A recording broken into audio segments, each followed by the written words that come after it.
اللاعبون سرقتهم الجزائر من المغرب. لاعب ميلان إسماعيل بن ناصر، عندما كان إسماعيل بن ناصر لاعبا لنادي أرسنال، اتصلت الاتحادية المغربية بإسماعيل بن ناصر وعرضت عليه فكرة الانضمام للمنتخب المغربي.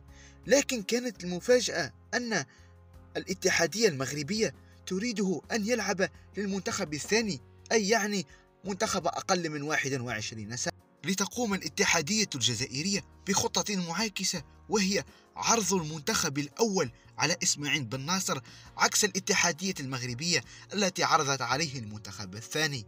وبهذه الخطة المدروسة نجحت الاتحادية الجزائرية في إقناع اللاعب إسماعيل بن ناصر بتقمص ألوان المنتخب الوطني، لينجح بعدها في تحقيق كأس إفريقيا رفقة المنتخب الجزائري، وليتوج بأفضل لاعب في تلك الدورة. وبعد كأس إفريقيا في القمة انتقل إسماعيل بن ناصر إلى نادي ميلان ليحقق التاريخ مع نادي ميلان ويتوج معه بالدوري الإيطالي بعد سنوات طويلة، ليصبح من أفضل اللاعبين في الدوري الإيطالي.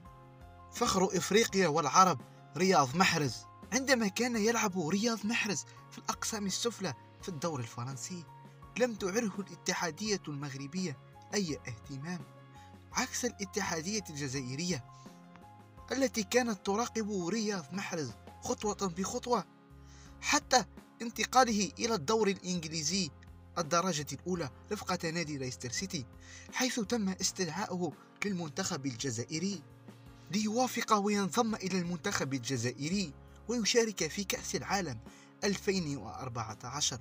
وبعد هذه المشاركة انفجر رياض محرز مع نادي ليستر سيتي ليحقق المعجزة الكروية التاريخية بالتتويج بالدوري الإنجليزي، لينتقل بعد ذلك إلى نادي مانشستر سيتي ليحقق معهم أيضا الدوري الإنجليزي ويبدأ بالتسجيل الأهداف على الأندية العالمية، وليحقق أيضا كأس إفريقيا رفقة المنتخب الجزائري.